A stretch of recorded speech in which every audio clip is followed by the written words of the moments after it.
Alors, comme nous l'avons déjà fait, je propose de placer notre rencontre sous le regard bienveillant de Notre-Dame du Saint-Cordon. Elle nous aide à bien accueillir la parole de Dieu, à bien accueillir l'Évangile, comme elle-même a su accueillir la parole en son sein. Je vous salue Marie, pleine de grâce, le Seigneur est avec vous. Vous êtes bénie entre toutes les femmes, et Jésus, le fruit de vos entrailles, est béni. Sainte Marie, Mère de Dieu, priez pour nous pauvres pécheurs, maintenant et à l'heure de notre mort. Amen. Notre-Dame du Saint-Cordon, priez pour nous. Alors, bravo d'être là, fidèle au rendez-vous.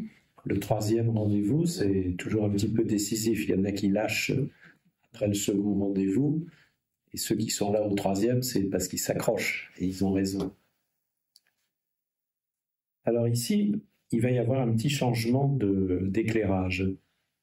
Le premier dimanche, c'était le dimanche de la tentation au désert, que l'on retrouve dans les années A, B et C. De même, l'évangile de la transfiguration, on le retrouve dans les années A, B et C.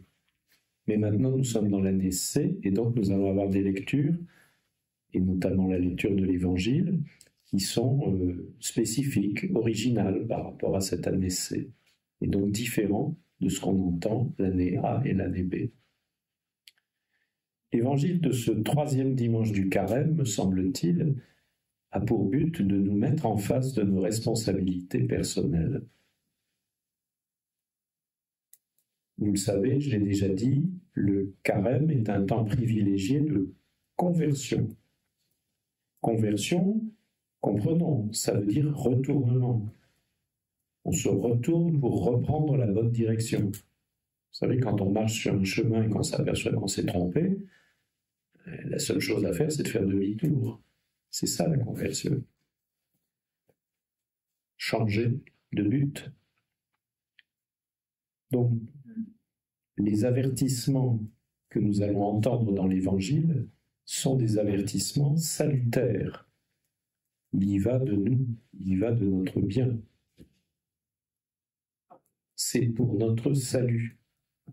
Alors, à nous de savoir les accueillir et les accueillir dans la foi. Commençons par lire attentivement l'Évangile de ce dimanche avant de le commenter et de le méditer. Je prends donc, comme je l'ai fait la fois précédente, je prends l'Évangile dans la traduction de la liturgie. Je vais lire le passage, ce sera peut-être plus simple que de vous demander de le lire. On est au chapitre 13, à partir du verset 1, et on va aller jusqu'au verset 9. Chapitre 13, versets 1 à 9. À ce moment, des gens vinrent rapporter à Jésus l'affaire des Galiléens que Pilate avait fait massacrer pendant qu'ils offraient un sacrifice. Jésus leur répondit: « Pensez-vous que ces Galiléens étaient de plus grands pécheurs que tous les autres Galiléens pour avoir subi un tel sort? Eh bien non, je vous le dis.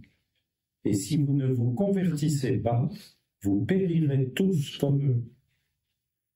Et ces 18 personnes tuées par la chute de la tour de Siloé, pensez-vous qu'elles étaient plus coupables que tous les autres habitants de Jérusalem?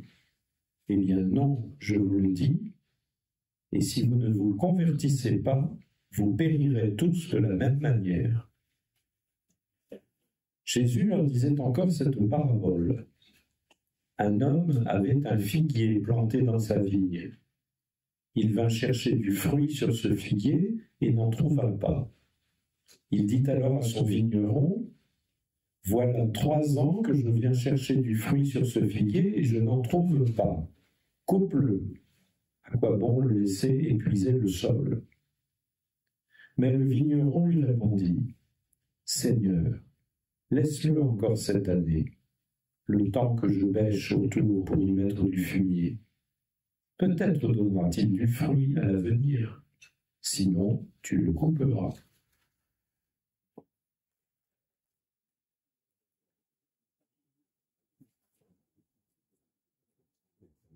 Il faudrait regarder dans notre évangile ce qui se passe juste avant ce que je viens de lire. Les quelques versets qui précèdent. À la fin du chapitre 12, verset 56, Jésus vient de mettre en garde la foule de ses auditeurs. Il leur dit « Vous savez interpréter l'aspect de la terre et du ciel, mais ce moment-ci, pourquoi ne savez-vous pas l'interpréter ?» Alors, comme pour vérifier ses capacités d'interprète spirituel, d'autres gens viennent le questionner sur deux événements tragiques. On lui en demande le sens. Au fond, lui qui invite à interpréter les signes des temps, eh bien on veut savoir ce qu'il pense, ce qu'il en pense, et comment il interprète ces deux événements. C'est tout à fait conforme à la mentalité traditionnelle qui considère qu'un événement tragique peut parfois être interprété comme un châtiment divin en punition d'une faute commise. On a ça très nettement dans Saint Jean, au chapitre 9, au verset 2, avec l'histoire de l'aveugle de naissance. La question est posée à Jésus, qui a péché, lui ou ses parents, pour qu'il soit né aveugle? Dans ce que nous avons lu, et qui est l'évangile de ce dimanche, il s'agit de ce que l'on pourrait appeler une bavure policière. Un massacre perpétré par les soldats de Pilate d'une façon plus ou moins délibérée. Alors c'est vrai, ce gouverneur romain, Pilate, est bien connu par les historiens pour avoir su mater les moindres mouvements de foule. Pilate, c'était un dur, c'était un partisan d'une répression implacable. Sa mission de gouverneur, c'est de faire régner l'ordre. C'est choquant parce que les victimes de ce massacre sont particulièrement innocentes. Ce sont des gens qui venaient au temple de Jérusalem pour offrir un sacrifice. Et voilà qu'ils se font massacrer par les soldats de Pilate. On aurait pu attendre que Dieu les protège dans un moment aussi sacré, offrir un sacrifice. Or, il n'en a rien été, ils n'ont pas été protégés. D'où la question, avaient-ils donc commis un péché grave, ce qui expliquerait leur mort? Alors Jésus questionne les gens. On vient questionner Jésus, mais Jésus à son tour questionne les gens qui viennent l'interroger.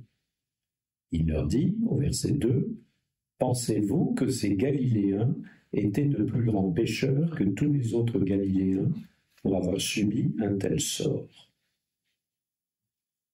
C'est la question que pose Jésus, il nous la pose aussi. Au passage, notez un détail important. On nous dit que ce sont des Galiléens. Dans les circonstances politiques de l'époque de Jésus, le terme galiléen pouvait désigner des opposants, des marginaux hostiles à la coopération existante entre les grands prêtres et le gouverneur romain. Et peut-être que ce sacrifice était en fait un prétexte pour s'introduire dans le temple et commettre un attentat. La police romaine, alors, aurait empêché les Galiléens de faire ce qu'ils avaient l'intention de faire. Cette accusation soupçonneuse, on la retrouve ailleurs dans Saint Luc, au chapitre 22, versets 58 à 59, quand Pierre est démasqué par la servante du grand prêtre. Elle dit ceci au verset 59, « Celui-là était avec Jésus, avec lui, et d'ailleurs il est galiléen. » On peut aussi faire un rapprochement avec la révolte menée par Judas le Galiléen. Et cette révolte est mentionnée par Gamaliel. Nous avons ça dans les Actes des Apôtres, au chapitre 5, verset 37. L'auteur du livre des Actes des Apôtres écrit ceci. « À l'époque du recensement, se leva Judas le Galiléen, qui a entraîné beaucoup de monde derrière lui. Il a péri, et tous ses partisans ont été dispersés. » C'est Gamaliel qui dit ça aux membres du Sanhédrin. Il se peut, c'est une hypothèse d'interprétation, il se peut que l'évangéliste Saint Luc fasse une sorte d'amalgame entre différents événements réels. Un incident ou une tentative d'attentat dans le temple, un massacre, la révolte de Judas le Galiléen et de ses sectataires. Peut-être que Saint Luc a fait une espèce de mélange de tout ça, un amalgame. Mais quoi qu'il en soit, aux yeux des gens qui questionnent Jésus, nos Galiléens n'ont rien fait qui mérite la mort. Donc, cette mort a peut-être une autre signification. En tout cas, on aimerait bien savoir laquelle.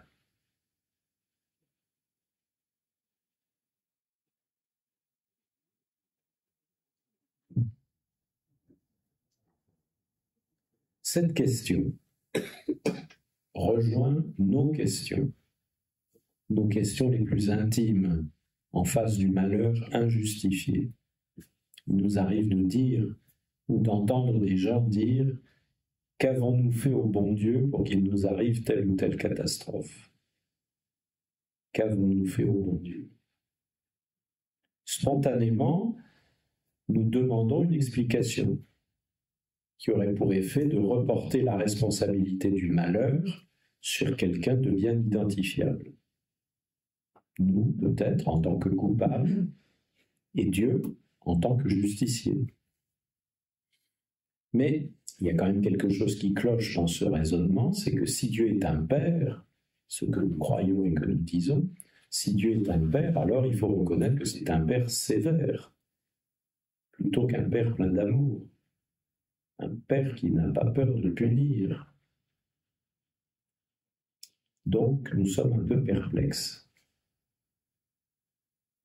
Et cette perplexité, c'était déjà celle des Juifs au temps de Jésus.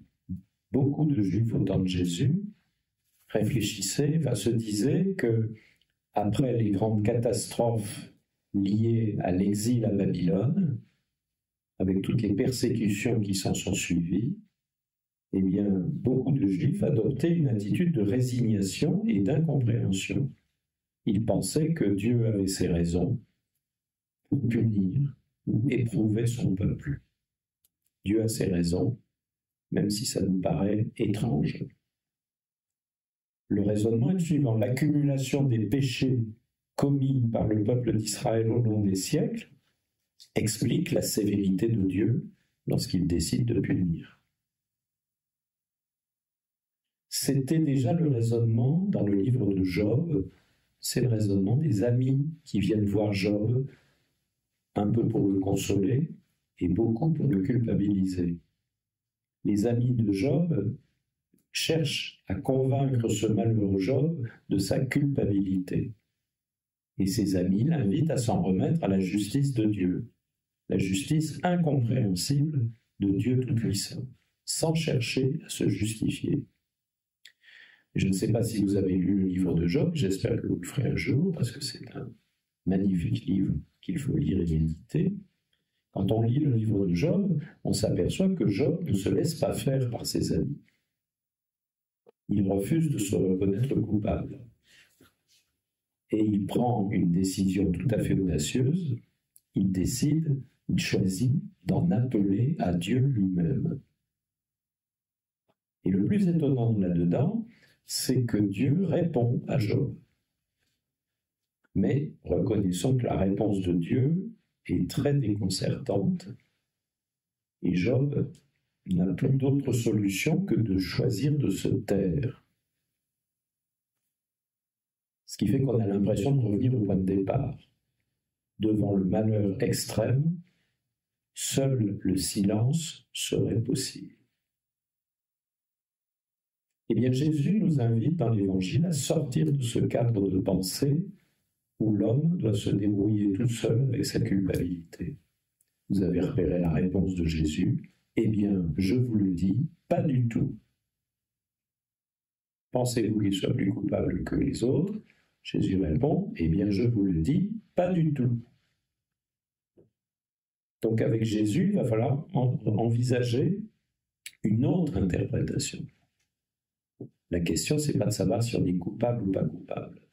Il y a autre chose. Jésus dit, c'est au verset 3, « Mais si vous ne vous convertissez pas, il vous arrivera la même chose. » Donc il y a bien un appel, une invitation à la conversion.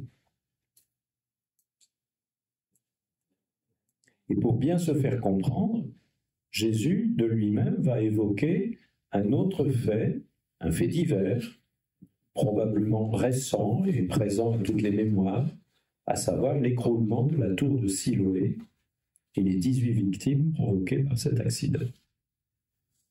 Et Jésus pose la même question. Ces gens étaient-ils coupables de quelque chose? Et là, c'est encore plus dérangeant, parce que pour les Galiléens qui se sont fait massacrer par les soldats de Pilate, on pouvait encore trouver des explications. Vous pouvez dire, bah oui, justement, ils sont Galiléens, ils complotent, ils manigancent quelque chose, ce sont des rebelles, donc ce qui leur arrive, ça s'explique. Pour les Galiléens, on pouvait trouver des explications.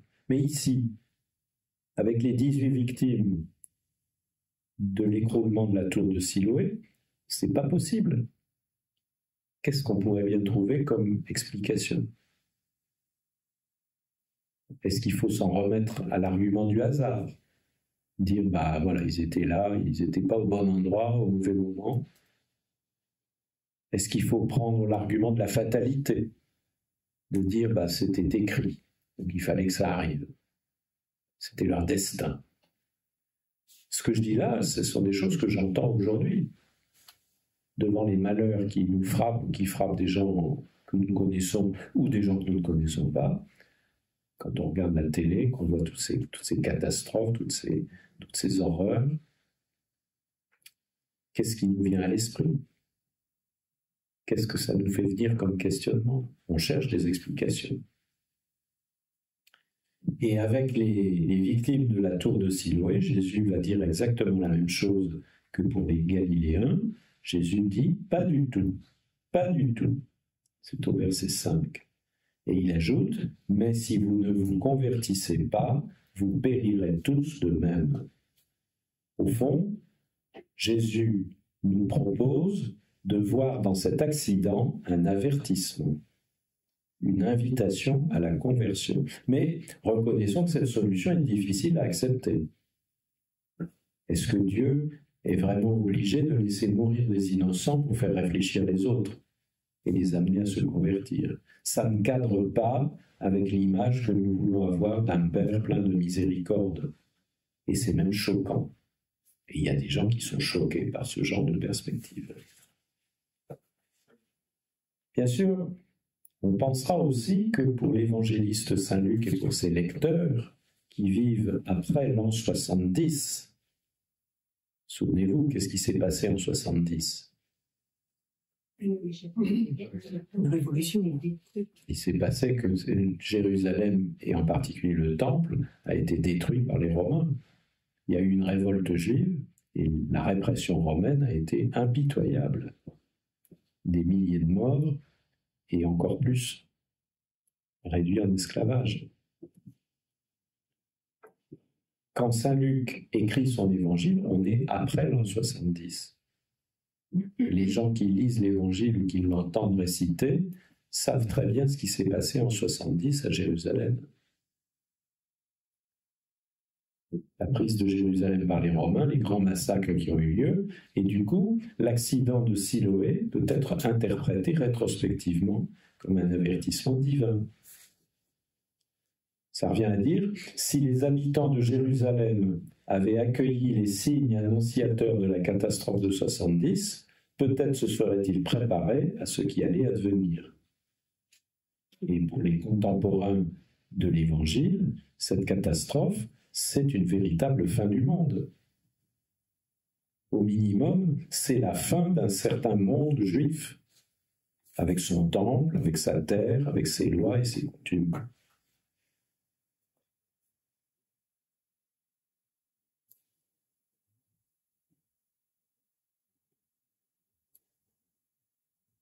Je vous laisse réagir si vous le souhaitez, bien sûr. Dans l'Ancien Testament, il y a même très souvent écrit clairement que c'est une punition divine, tous les malheurs qui se passent, les guerres, les conflits, même dans les psaumes, on a l'impression que ceux qui ont écrit ça disent que les malheurs sont des punitions divines. Il faut regarder les textes attentivement. Effectivement, il y a des textes qui disent ça. Mais il y a d'autres textes où on nous parle de la miséricorde de Dieu qui retient sa colère, de Dieu qui renonce au châtiment. On a ça aussi. En tout cas, à l'époque de Jésus, puisque cette page de l'Évangile nous replonge à l'époque de Jésus, la question se pose. Les malheurs qui nous frappent, que ce soit des massacres ou des accidents, est-ce qu'il faut les expliquer en disant que c'est Dieu qui veut nous punir à cause de nos fautes? Ou est-ce que c'est, comme le dit Jésus, une invitation à se convertir? C'est pas tout à fait pareil.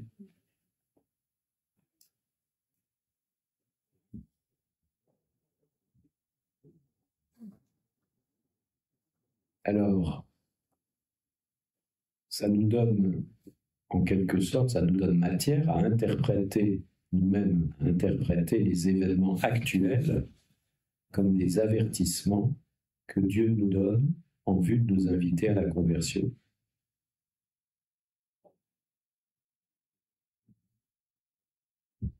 Pour l'évangéliste Saint Luc, qui nous rapporte ces paroles de Jésus, les malheurs qui nous frappent à l'improviste doivent être compris comme des invitations pressantes à nous convertir.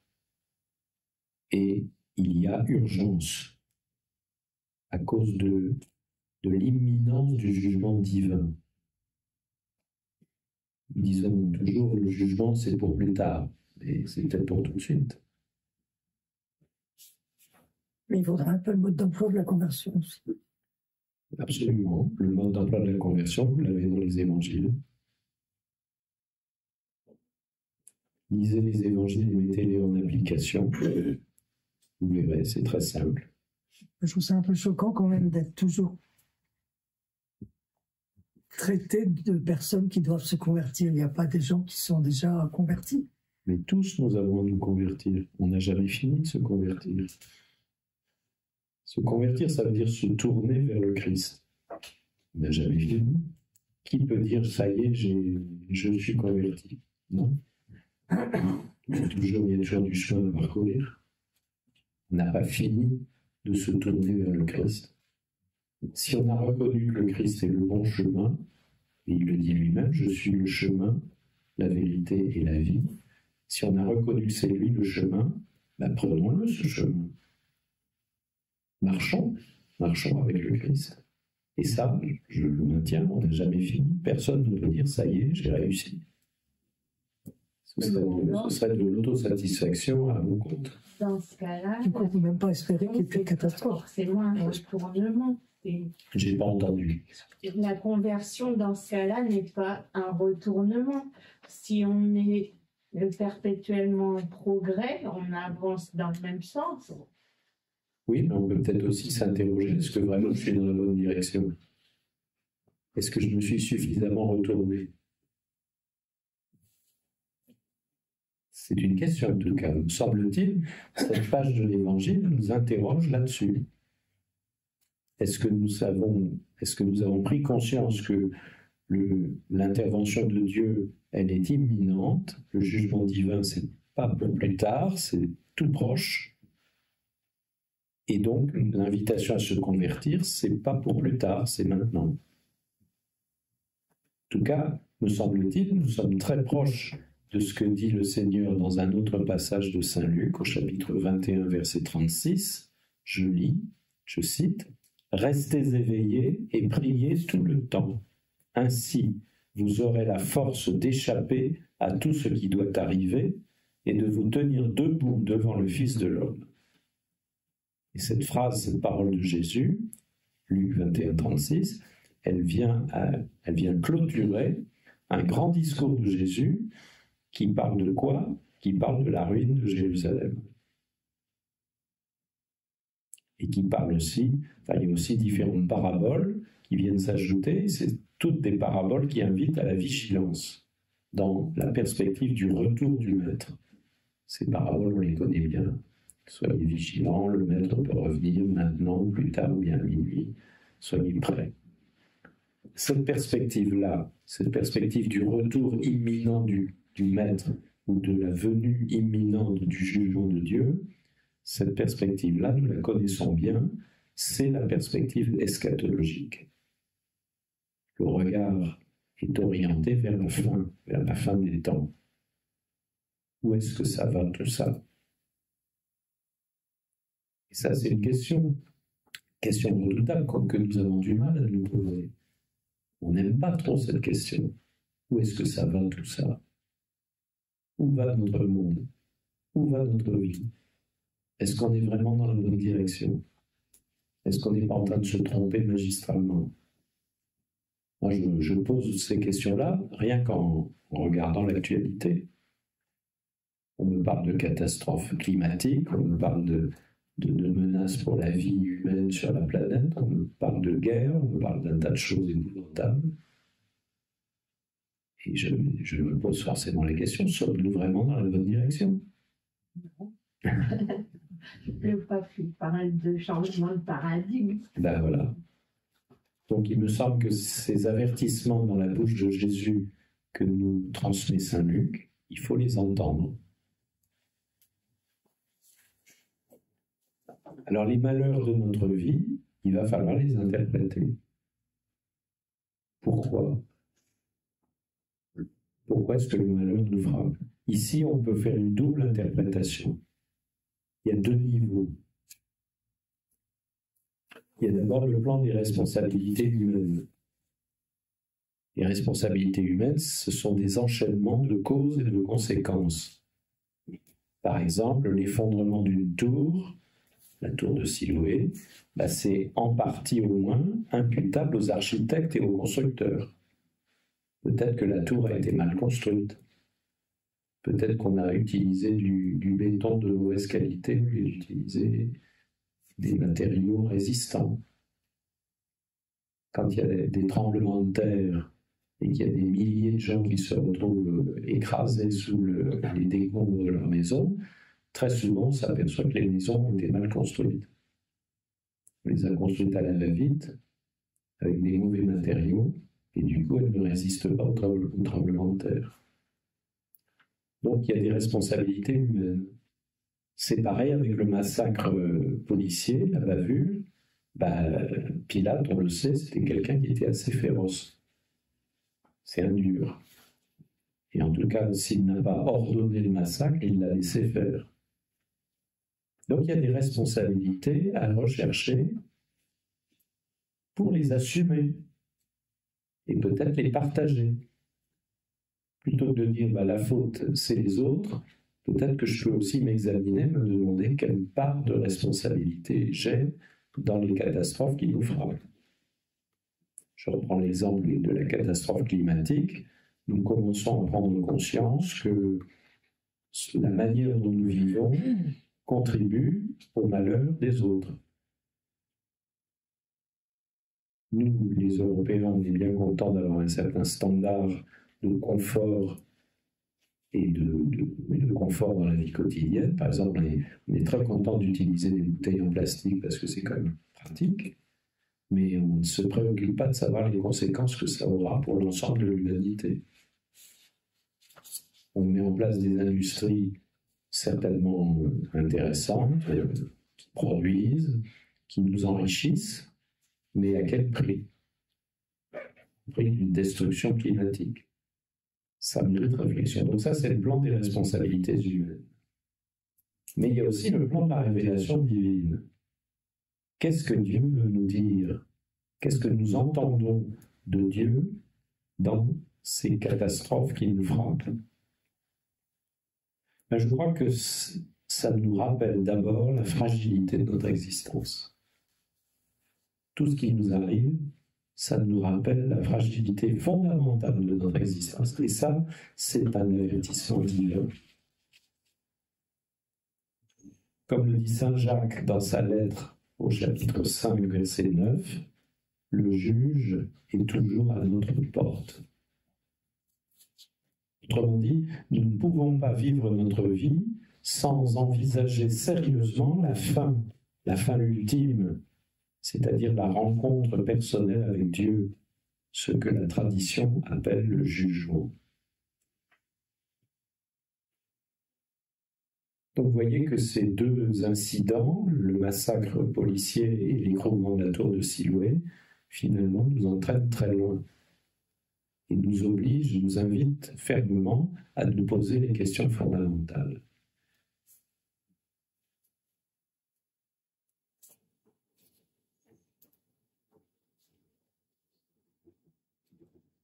Comme si ça ne suffisait pas, Jésus de lui-même va rajouter quelque chose. Il rajoute une parabole. La parabole du figuier qui ne donne pas de figues. Et la parabole du figuier, elle va justement éclairer et renforcer cette interprétation que je viens de vous livrer. Pourquoi ça?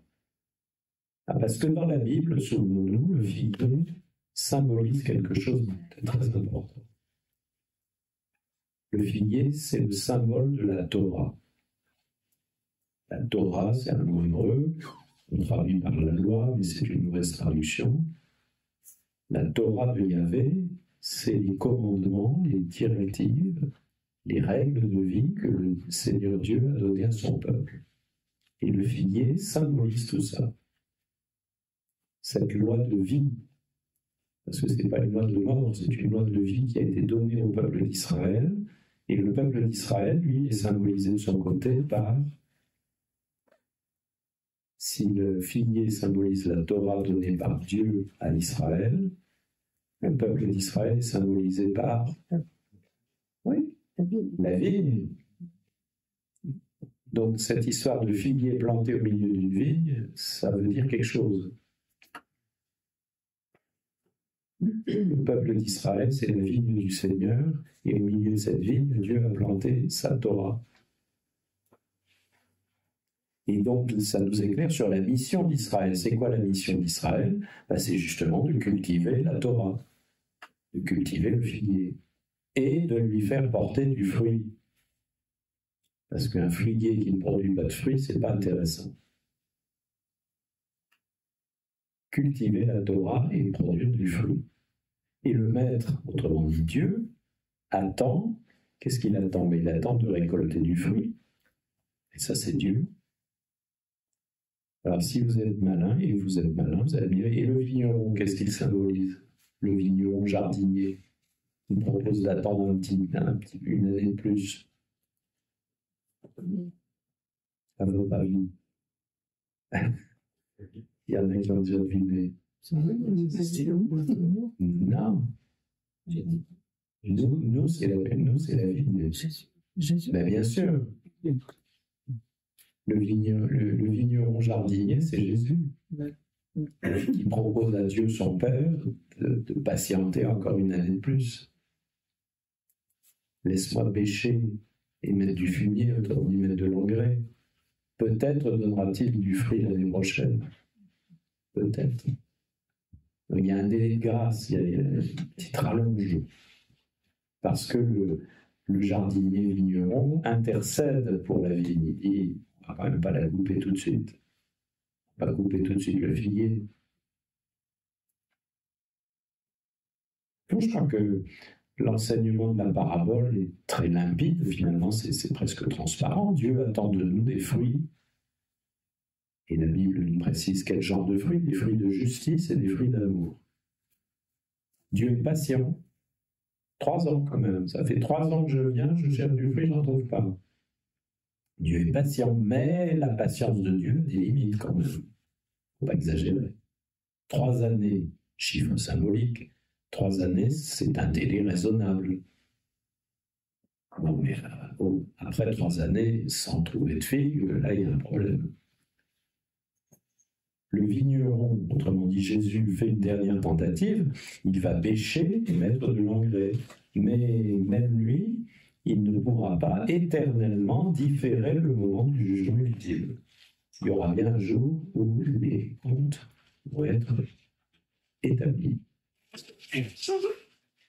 Mon figuier ne produit pas de fruits, pas de bonnes figues.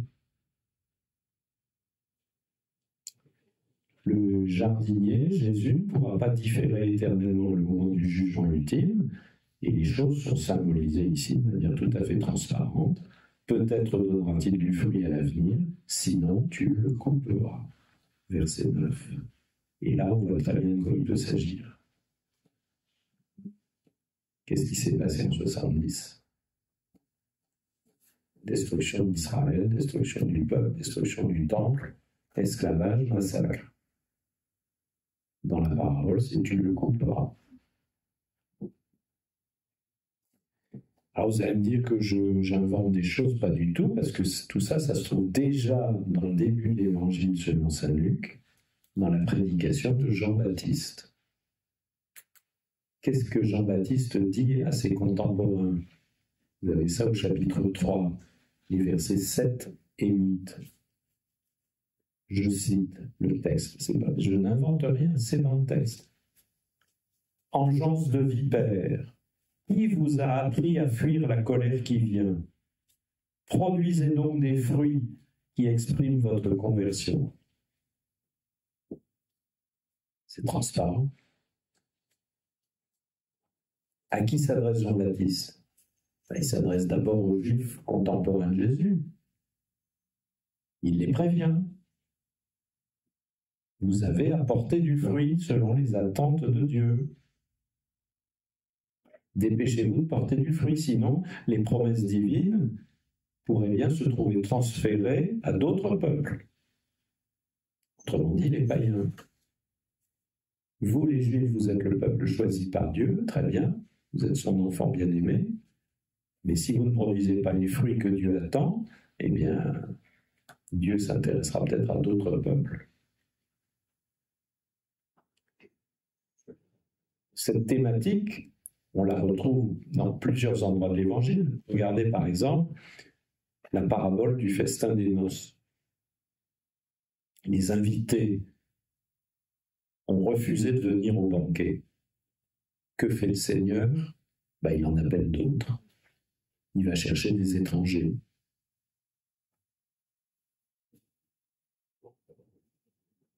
Mais cet avertissement, c'est vraiment un avertissement rude. Cet avertissement, quand il est relu à la lumière de la résurrection, on s'aperçoit qu'il concerne aussi les disciples du Christ. Personne n'échappe à l'avertissement. Déjà, à la fin du chapitre 12, il y a une petite parabole qui doit nous éclairer. C'est la parabole des deux plaideurs qui sont en procès et qui sont en route pour aller voir le juge. Et cette petite parabole comporte un avertissement très net. Je cite l'Évangile. On est au chapitre 12, verset 58. Quand tu vas avec ton adversaire devant le magistrat, pendant que tu es en chemin, mets tout en œuvre pour t'arranger avec lui, afin d'éviter qu'il ne te traîne devant le juge, que le juge ne te livre à l'huissier et que l'huissier ne te jette en prison. Traduction, je traduis cette petite phrase. Qu'est-ce que ça veut dire? Ça veut dire qu'il n'y a pas un moment à perdre, il n'y a pas une seconde à perdre. Il y a urgence. Il faut profiter du délai existant pour arranger ses affaires avant d'arriver devant le juge. Arranger ses affaires, autrement dit, pour se convertir avant d'arriver devant le juge. Souvenons-nous que dans les premiers temps de l'Église, et ça c'est quelque chose que nous avons un peu oublié, malheureusement, dans les premiers temps de l'Église, on s'attendait à voir très prochainement le retour du Christ pour le jugement définitif et général. Or, avec les années qui passent, on a commencé à s'interroger. Pourquoi ce jour du Seigneur tarde-t-il à se manifester? En contexte de persécution, les chrétiens peuvent se sentir abandonnés de Dieu. Nous en avons un écho dans la deuxième lettre de Saint Pierre, probablement écrite vers 125-130. Je cite ce texte. « Le Seigneur ne tarde pas à tenir sa promesse alors que certains pensent qu'il a du retard. Au contraire, il prend patience envers vous, car il ne veut pas en laisser quelques-uns se perdre, mais il veut que tous parviennent à la conversion. » Deuxième lettre de Pierre, chapitre 3, verset 9. Je relis cette petite phrase. « Le Seigneur ne tarde pas à tenir sa promesse, alors que certains pensent qu'il a du retard. Au contraire, il prend patience envers vous, car il ne veut pas en laisser quelques-uns se perdre, mais il veut que tous parviennent à la conversion. » Donc, l'explication proposée par cette lettre de Pierre, c'est que on peut avoir l'impression que le Seigneur tarde à revenir, mais si le Seigneur tarde à revenir, c'est parce qu'il veut nous laisser un peu de temps pour nous convertir, pour que tous puissent se convertir. Ça a permis d'ailleurs à certains théologiens de penser, ce qui n'est pas un dogme, et de penser que le jugement dernier n'interviendra que lorsque le dernier des Juifs se sera converti au christianisme.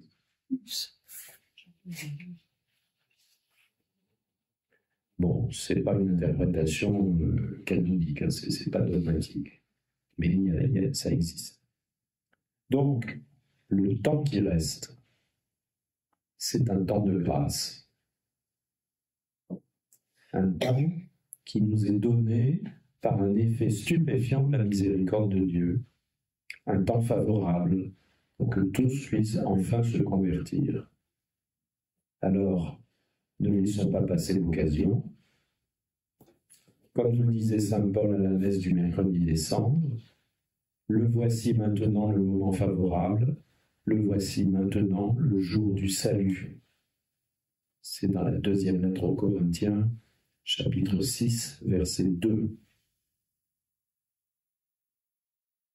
Allez, vous avez la parole.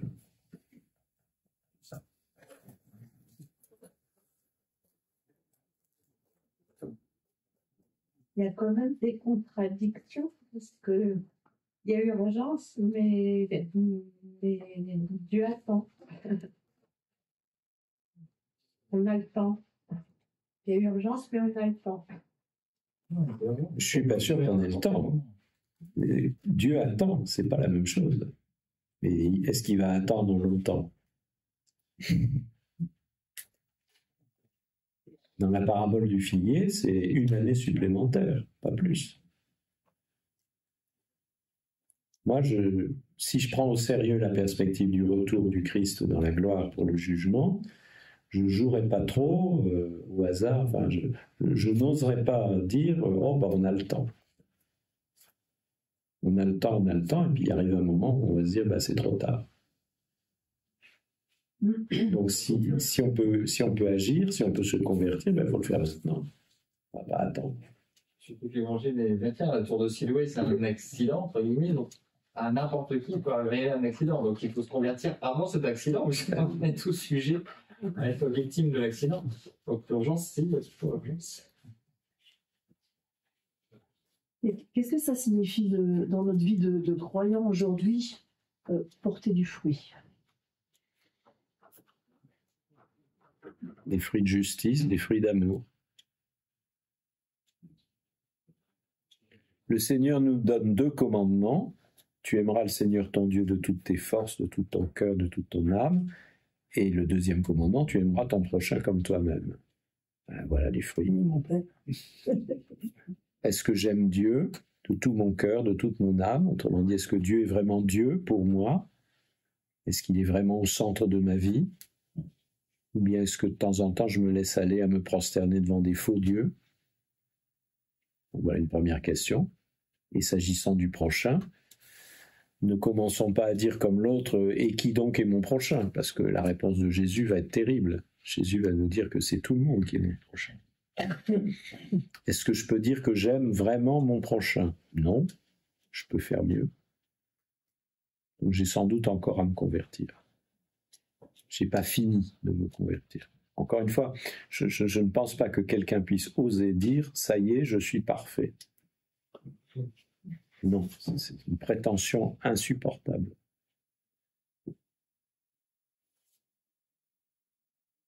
Ça m'est arrivé une fois comme ça, en confession, une personne qui vient se confesser, qui commence par me dire, bah voilà, je fais ça, c'est bien, je fais ça, c'est bien, dans ma vie, tout va bien, donc j'ai laissé la personne dire ce qu'elle avait à dire. Je lui ai dit, mais est-ce que vous voulez demander à Dieu de vous pardonner des choses? Oh ben non, j'ai rien à me faire pardonner, tout va bien. Alors j'ai dit, bah écoutez, rendons grâce à Dieu, vous êtes quelqu'un de parfait. Mais il était venu en confession, c'est ça? Oui, je pense qu'elle avait besoin de s'entendre dire qu'elle était parfaite, cette personne.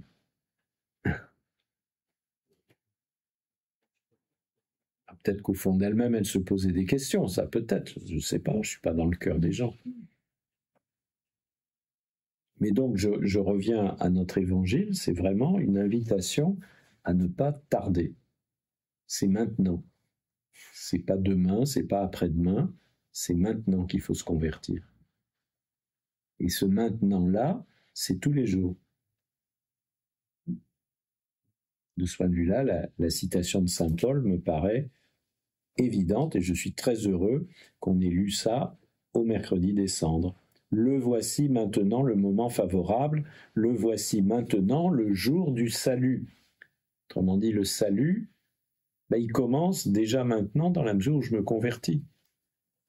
Le jugement dernier n'est peut-être pas encore arrivé, mais le salut, lui, il est déjà à l'œuvre.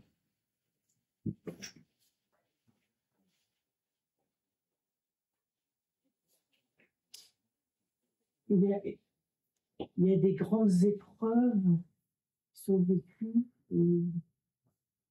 C'est un cas d'une famille qui a perdu 3 enfants sur 4.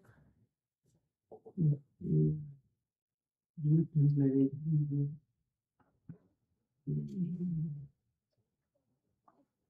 dit un suicide.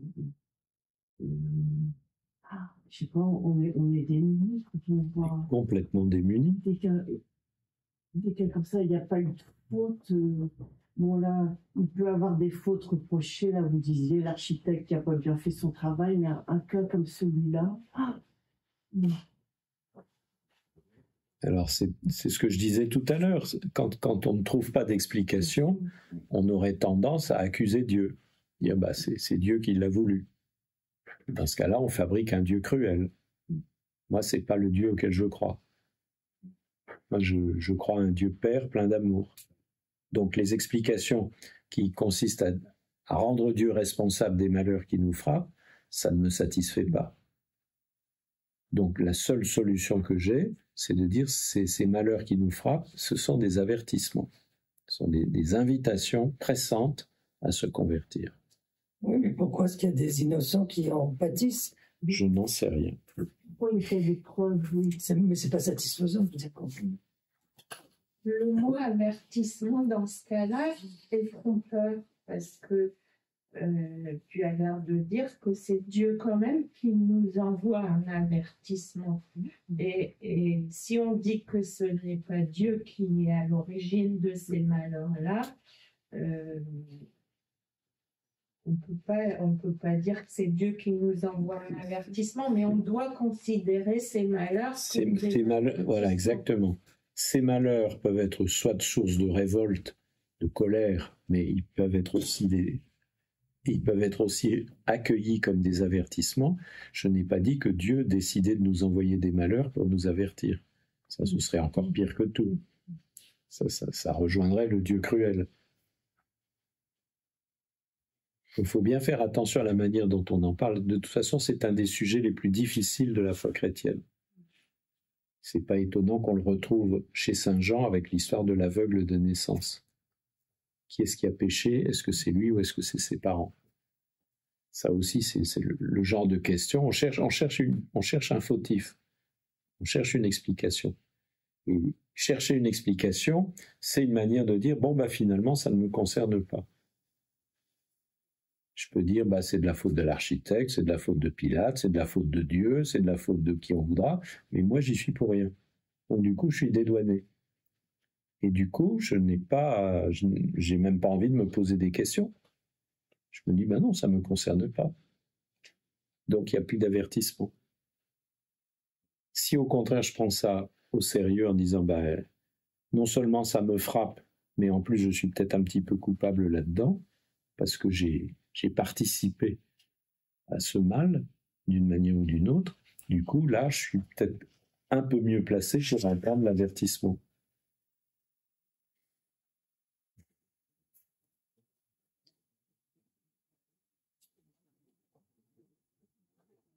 Au-delà de l'avertissement, on peut aussi pas dire que même si Dieu n'est responsable d'aucun mal, mais le message de Jésus, c'est surtout de dire, quel que soit le mal qui vous arrivera, le chemin facile de le traverser, c'est d'être avec moi, puisque c'est moi qui suis derrière là pour vous.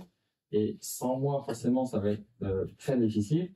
Mais avec moi, vous avez le soutien. Et c'est un soutien que la prison. C'est exactement ça. Et c'est pour ça que toute histoire de culpabilité ou de responsabilité, avec presque un peu de... Il me vient la phrase qu'il prenne sa croix et qu'il me tue. Voilà. Et c'est le but du carême. Hein. Le carême, c'est de nous mettre la croix en perspective, de nous dire le chemin, c'est ça. Suivre Jésus, tenir la main de Jésus et affronter avec lui la mort et la résurrection. Enfin, affronter la croix et aller jusqu'à la résurrection. Du coup, la problématique se pose plus pour les personnes qui, justement, n'ont pas d'espoir de l'au-delà, parce qu'en fait, on en revient un petit peu à la rétribution, parce que le peuple juif était beaucoup sur la rétribution du juste, mais sur la vie sur terre, la punition du méchant sur terre. Mais je ne sais pas à partir de quel moment ils ne croyaient pas à la vie de l'au-delà au début. Ah, c'est une évolution lente. À l'époque de Jésus, on peut dire que c'est moitié-moitié. Il y a la moitié des Israélites qui croient à la résurrection et qui l'attendent. Ils sont plutôt de tendance pharisien. Et puis il y a une petite moitié qui ne croit pas à la résurrection. C'est la tendance des Sadducéens. Et qui, eux, pensent que tout se joue ici-bas sur Terre. Il ne faut pas chercher un autre monde. Et du coup, cette histoire de rétribution, quand il y a des accidents, des choses comme ça, elle ne tient pas par rapport à s'il n'y a pas d'au-delà. Là, c'est encore plus difficile à vivre. Si on a l'espérance d'un au-delà, si on a l'espérance d'un monde nouveau, d'un monde ressuscité, ça permet peut-être de traverser les épreuves de façon un petit peu plus forte.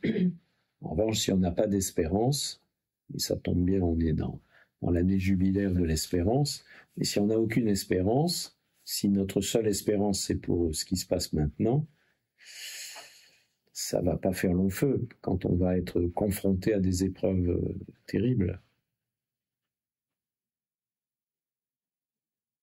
Et ça, Jésus, il est très dur avec les Sadducéens. On dirait il est dur aussi avec les pharisiens, mais Jésus est plus proche des pharisiens de ce point de vue-là. Les pharisiens attendent un monde nouveau. Ils attendent quelque chose. Alors, ils ne savent pas trop à quoi ça va ressembler. Et ils sont surpris que ça se réalise dans la personne de Jésus. Ça, c'est pas croyable. Une intervention définitive de Dieu dans l'histoire des hommes, ça ne peut pas se terminer avec la crucifixion sur ce type. Donc là, il y a quelque chose qui ne colle pas pour les pharisiens. Mais un certain nombre de pharisiens vont devenir chrétiens, vont devenir disciples du Christ. Je pense en tout cas que vous n'entendrez plus ce passage de l'Évangile avec la même oreille. Parce que c'est tout petit, c'est quelques versets. Et on va lire ça à toute allure, sans bien faire attention à ce que ça dit. Donc, encore une fois, j'espère avoir réussi à vous convaincre que ça vaut le coup de mâchonner l'Évangile, de le lire, de le relire, de le mâcher, de le remâcher, il faut se l'approprier. Et ça demande un petit effort, ça ne va pas tomber du ciel tout seul.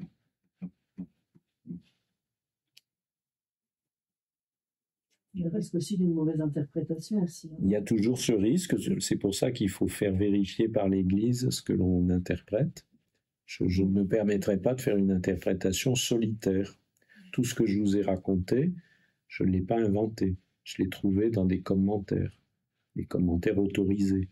Il y a quand même des saints et des saintes qui ont médité les Écritures saintes et qui les ont commentées abondamment.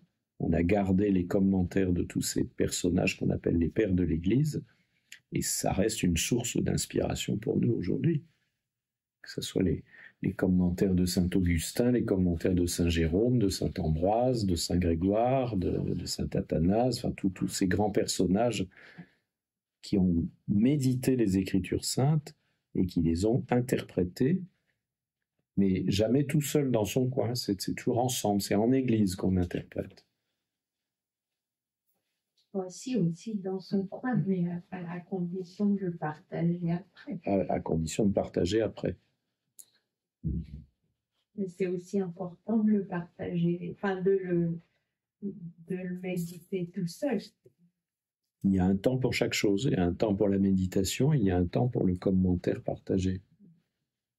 Et du coup, est-ce qu'on peut aussi extrapoler cette image du figuier non plus seulement à l'image de la Torah, mais aussi de notre propre personne, en fait? On peut le voir comme ça, mais je ne suis pas sûr que ça soit totalement convaincant.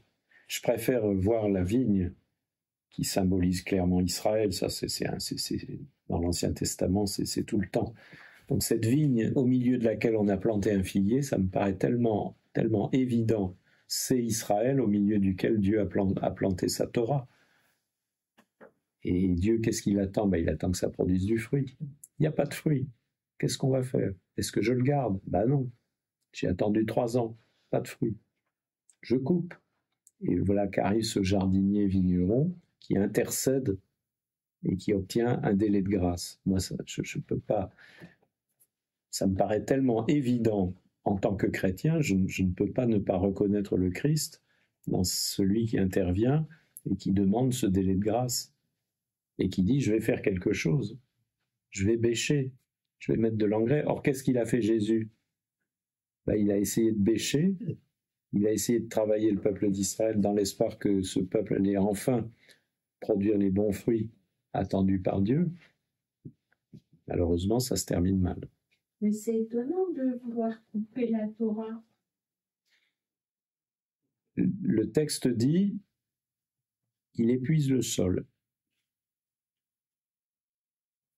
Ce figuier qui pousse mais qui ne produit pas de fruits, ça va pas. Ça va pas dans le sens de un figuier, c'est fait pour produire des figues. D'ailleurs, il y a un autre passage dans un autre évangile où il est question d'un figuier que Jésus va maudire parce qu'il voudrait trouver du fruit et il n'y en a pas. Et Jésus maudit le figuier qui du coup se dessèche. Quand vous rencontrez des histoires de figuiers dans la Bible, dressez tout de suite l'oreille.